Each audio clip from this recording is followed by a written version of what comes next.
Everyone. Welcome to another episode of Next Level Love Stories. Mm-hmm. My name is Dr. Jenny Wallig, Yeah, I'm Coach Calvin O'Seeley. and we are the co-creators of Powerful Love Relationships. Mm-hmm.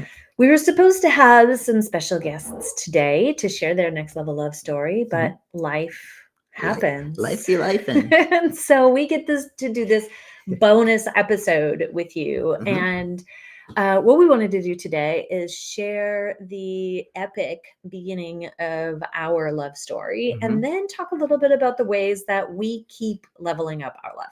Yeah.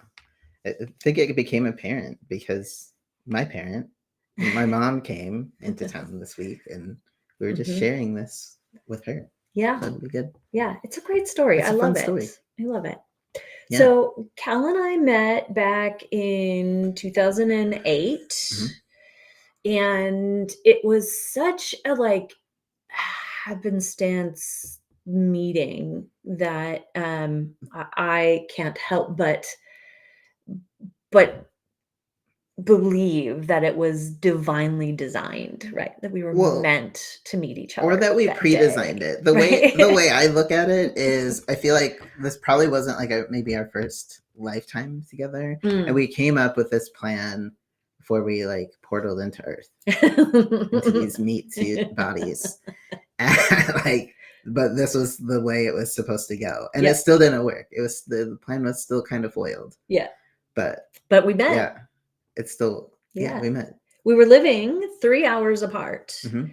And I happened to be visiting some friends in the town near where Cal lived on the night that we met. And I remember you mentioning that you were like really considering not going out that night. Yeah. Yeah. Well, and I was in a job working for a company that kept me on the road a lot. So I was traveling like 48 weeks roughly a year and was just often gone. And so by the time I got back home, if I did choose to come home to the town I was living in, I just didn't feel like I wanted to go out and do stuff. But I followed my intuitive push and just like, once you get, it's like showering. Once you get out there, it's not so bad. Yep. So yeah, I'd gone out. Yep. And pretty much the only thing to do in the town, well, really in the entire state that we grew up in, hello, Wisconsin, is drinking related or involves some sort of bar. That's what we had to do before social media was like really big. Yeah, this was like and cell phones. Pre-social media. We're kind of old. Yes, there was probably MySpace at the time. There was still T9 texting. If you don't know what that is, look it up. It's good stuff. Yeah. So he was randomly in town that weekend and decided. Not randomly, but yes, I was in town. Well, random because you weren't in town a lot of weekends because you would stay where you were working. Yeah, it was way more interesting. Yes. So you didn't have a lot of weekends that you were in town. There was a part of you that didn't want to go out, but you had an intuitive pull to go out anyways to this gay bar. And I happened to be in the same town, though I lived 3 hours away, with some friends who who also wanted to go out to this queer bar. And I went and was hanging out with my friends. And at some point I stepped outside with a friend of mine and I saw a cow. And y'all, I'm just so awed by the fact that I had this experience. But I saw him and it was like straight out of the freaking movies. It was like glitter around him and just like this glow and this like, the angels are singing. No, what it really was though, was like my jaw hit the floor. I was like, oh my God, that person is gorgeous. And I remember having the thought, like, I bet they don't know how beautiful they are. And I need to tell them. I'm using they them pronouns because Cal at the time, this was pre-transition. So I felt compelled I'm not the kind of person who goes up to hot people at the bar and, like, tells them how gorgeous they are. That is, like, not my jam. I'm super shy. I wasn't drunk, y'all. I wasn't drunk. I Me just, either. like, I had to tell him. Like, spirit was guiding me. I had no other choice. I had to approach this human and tell him how beautiful he was. And I remember him scrunching up his face like, "What is this white girl doing? Why is she coming over here?" I It remember you wasn't said so you, much like, that. you thought that I was gonna borrow a cigarette or I something. No, really that did was think your words. You were like, "What is this white girl doing coming up to me?" Yeah, similarly to you, I was not used to being approached by people. And By hot yeah, women? but yes. And people who like start sentences with "Hi, I just had to come over here to tell you that I think you're the most beautiful person I've ever seen." Like, what do you say to that? That is literally what I said. My first words to him. Yeah, and I remember those because it was really weird. Because like I did not know. I still struggle receiving compliments, and we're very much working on receiving. But yeah, I was super awkward. Didn't know how to like talk to women and receive compliments. So, yeah, that was how it started. And then we proceeded into an awkward conversation about my name. I was so awkward because he could not understand why I would go by Jenny, based on the assumption that my name would be Jennifer and that I would pick a way better version of Jennifer than Jenny. Or way better spelling of Jenny than Jeni, only to find out, hi Bev, that her mom like this was on her birth certificate. Yeah, that's my name. I was like, wow. Your mom gave you no options. It's like shoehorned you right in there. So yeah, so that was how we met. Yep. Yeah, and not drunk, not drinking, but like what an opening line. Yeah, and it was pretty magical. Like, it's so fun the way memory works, right? Because literally my memory of that moment is so clear, but then it like fades. You know how like when there's like flashbacks in movies, they have this clear memory and then it just kind of fades. Like that's what happens. Like I don't know what else. I don't really remember what happened that night. Somehow I ended up at his house either that night or the next night, like while I was still in town. And what I do remember is the first time that he kissed me. And I remember the shock that went through my body.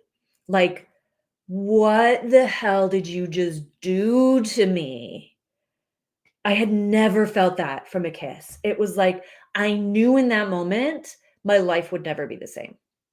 It sounds so like cliche. It really does. So Hollywood. But that was legit my experience. And I remember I looked at him and I was like, what the fuck was that though? What did you just do? What kind of sorcery?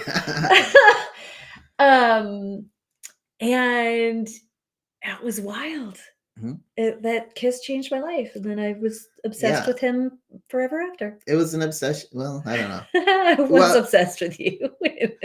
And what's so crazy about it, right? So we have such a weird, well, not weird, a unique, a really memorable meeting and connection. And then the reality of our situation started to set in. Like the fact that I was on the road all the time. Where we called home and received mail was about 3 hours apart from each other. We were both really jaded from previous relationships.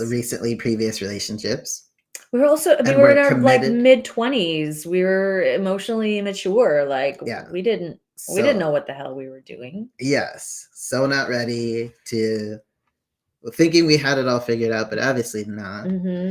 And you know, for me, just really wanting to live my 20s, not be tied down in relationship, and really just like take the time at post breakup to be single. I think that was one of the other first things we said to one another is like, Well, yeah, I was committed to being single for a year. We were committed to at least a year. That I was like, well, funny, because I am too. That was like also my agreement. Until probably like 2 weeks in, when I started get to know him better, and then I'm like, no, I'm madly in love with you. Fuck the singleness. Like, can I just be your forever person? Yeah, and I was and not. I was like, no. I was very resistant to that. No. You live 3 hours. Do you want to live 3 hours away? Yeah. I mean, there was a lot of reasons. We were so different. We were frequently in conflict. I was frequently in tears. He was frequently confused and annoyed and frustrated. Mm-hmm. Also, he knew he wanted to go out to Seattle. I was planning to go to my PhD program in New England. Like, it was hard. 3 hours away. What were we going to do? Like 3 time zones away. Mm-hmm. So I get it. I get why. It felt really clear to me. And I was just like kind of in this place where it wasn't about like not wasting time, but it was also about like not settling down. And so I just figured, this feels hard. We're not headed in the right direction. You're awesome, and I'd love to keep you in my life, but like, this ain't gonna work. Not working as a partnership. Yeah. And so we just kind of like let it go. You let it go. I struggled. We'll sit here and debate this all day. I let you go. I let you go spiritually the day that you married your wife. We broke up. Like, I did a ceremony for myself. Okay. And that was like when I like truly let you go from my heart. Sure. It was like so sappy, but that really happened for me. It really did. Yes. Yeah. A lot of years not talking. We invited each other to each other's weddings. I did not go to hers. Yeah. I went to his. But you went to mine. There was photographic evidence. But yeah, it was also like there's always just kind of been, I think, a felt connection, not just between the two of us, but like noticeable by other people. Mm-hmm. And we're both people. Well, you are a person for me that I was always going to value, even if we didn't, if we weren't in relationship or in communication with each other. You're just always somebody special to me. So we would stay in touch, like really infrequently, like on a birthday, mm-hmm. send a little quick text, or mm-hmm. maybe a holiday, or mm-hmm. Something reminds me, and be like, oh, I was just thinking mm-hmm. of a thing. And that's really how we got back in touch after about 7 years, not really mm-hmm. in constant connection with each mm-hmm. other. And so if you want to know the rest of our story, so we call that chapter 1.0. Yeah. That was version 1.0 of us. Then we have a 2.0 version of us, which is also like when we got back together and we're still really struggling, and our relationship was actually even worse, despite my PhD and living for a while, even in the same vicinity. Yeah. Maturing. Until we figured some things out. Yeah. And then we've got version 3.0, which is like when we had our shit together and we figured our stuff out, and our relationship was easy and amazing. Yeah. Which brings us into this beautiful work that we're doing with couples. So I wanted to share that, because we don't usually get to tell that like story of the meeting. 1.0. The 1.0 story, it's cute. It's super cute. But I also wanted to talk about like some of the things that we do to like keep working on our relationship, because even after we finally figured out in the transition from 2.0 to 3.0, it doesn't make our relationship perfect. Like, don't get us wrong. We have an extraordinary relationship, but we still fight sometimes. We still like have parts of ourselves that don't really like the other person. We still screw up and hurt each other. We still, come into or come across parts of a relationship that aren't as good as we want them to be, or aren't as good as they could be. And And so I think that it's important when we're thinking about like a long-term relationship and how we create a next level love, it's like it's not that we just like get there. Our love is already next level, and then there's a next level, and then there's going to be a next level There's after always the that. next level. It's infinite. So what do you see us doing? Like what have you noticed both like intentionally and even unintentionally um that we do that keeps us growing and leveling up? The things that we do. Yeah, how do we do it? How do we keep leveling up? Well, I think it's for us, it just starts with the attention and the intention to be next level. Like, I don't think either of us believes that we're static people, like stuck to being this way all the time. In fact, it's the exact opposite. Every opportunity we have to up level or be different or improve in any area, I think it's a thing that neither of us really shy away from doing or exploring or trying, because it's just like the type of people we are. So I think giving ourselves permission to continue to level up and dare I say, like, expect each other. Yes. Oh, 100%. To continue to level up. Yeah. It's a value and a commitment for both of us. Yeah. And to contrast that, right? I think that some of the relationships I witnessed growing up, and even sometimes I hear about in passing or in some of our conversations, right? There's people who are really attached to who they are and not changing and not giving up of themselves or flexing, because this is how I've always been and this is how I'll always be. And you gotta let go of that. It makes me cringe a little bit when I hear it. And it makes me a little bit sad. Because we are always changing. There's like no way to get around it. We're always changing. That's not true, but like it takes them a lot of deliberate effort to not change is really what it is. Too. I do. Okay. I suppose you could not change. Because life can bring things to you to change you. And like you can double down. There's some people that are like straight up double down. Fair enough. Okay. Fair enough. Yep. Okay, now I'm connecting the dots that you are. Okay. Now that I have an example of said person in my life. Okay, yep.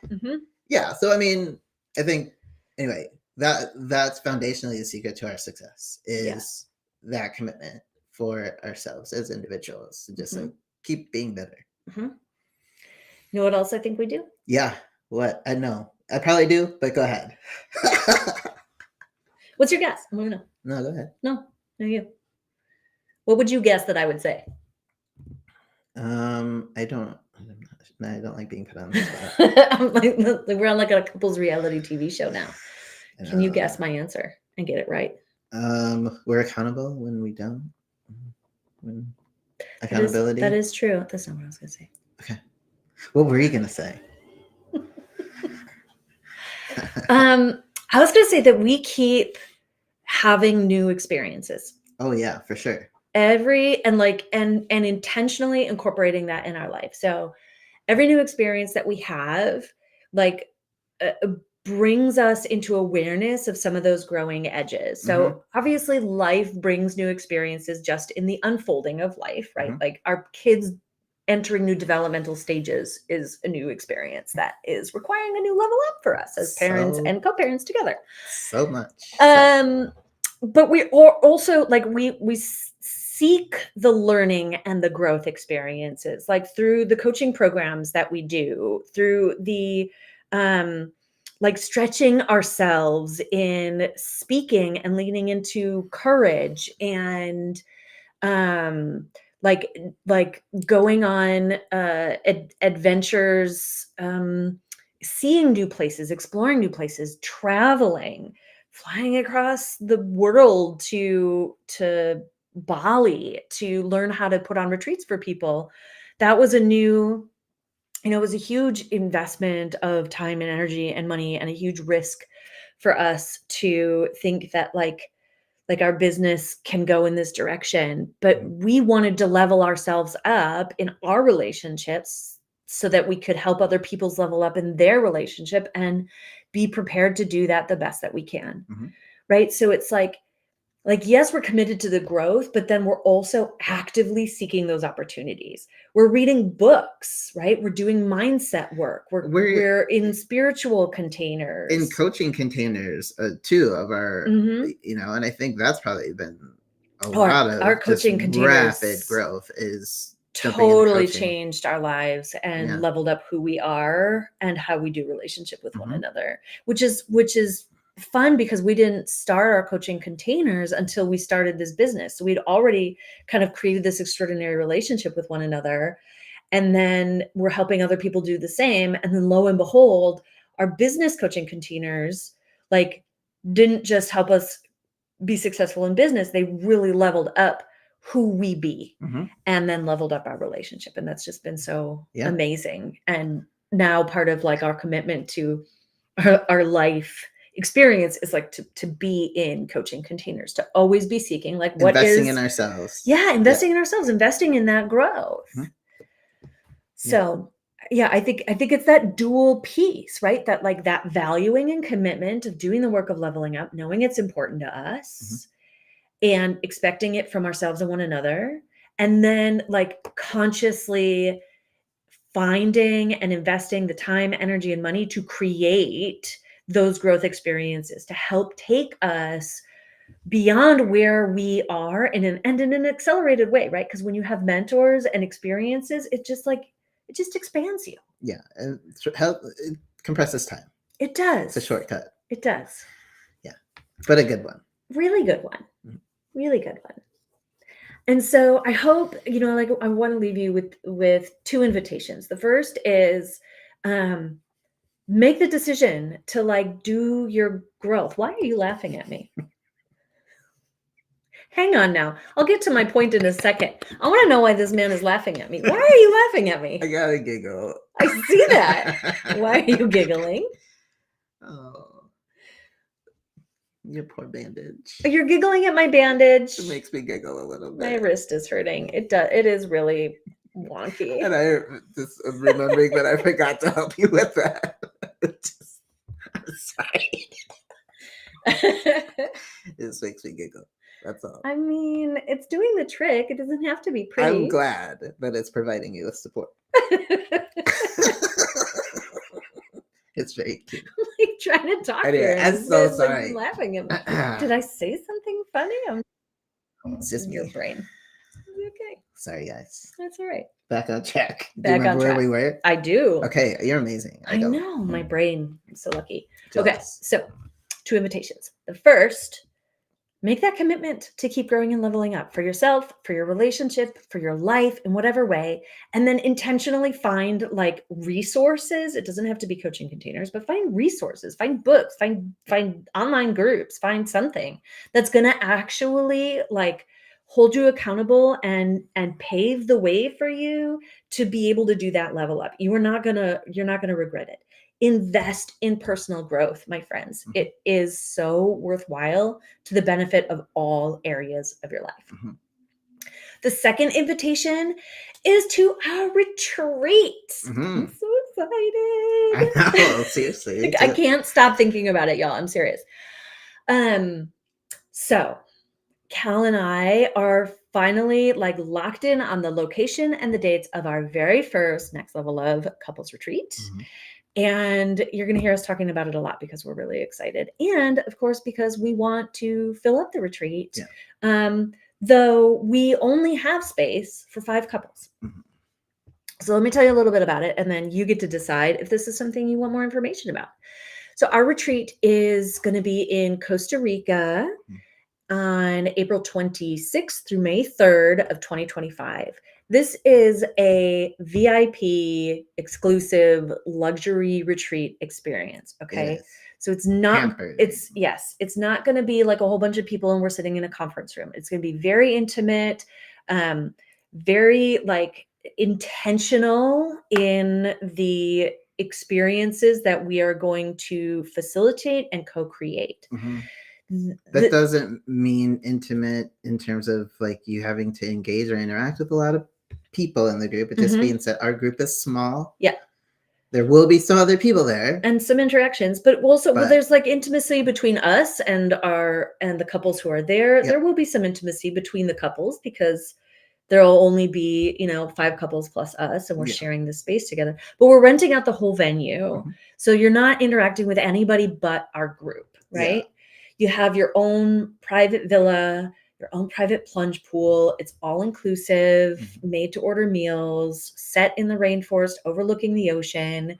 I mean, I can't even wait. But what's even more exciting for us than how gorgeous and spectacular this retreat center is the kind of experiences that we're gonna facilitate with the couples who are there, right? The rituals, the learning, the deepening of connection and intimacy between partners. Yeah, that focus on the reconnection. Yes. But also like the rejuvenation. Yes, the rest and the re-energizing that comes from being in quiet, being in nature, being in connection with spirit, like doing some deeper like inner work and relational work. It's just like the retreat experience is so much more than just a getaway and a vacation, right? It is really like unforgettable, life-changing, transformational experience. And we want and are going to create the opportunity for that on a personal and relational level. So we know we have created it. Yes. Yeah. And at this retreat that we're going to do it in a different, like more personalized, accelerated way.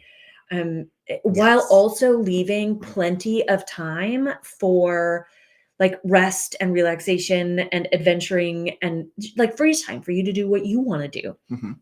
Because I don't know about you, but I've been on some retreats that were so jam-packed with like the learning. You need a retreat from the retreat. Like I was in like tropical places. I hardly got to go in the freaking pool, let alone sit in the sun and read a book. I mean, that's not what we're about.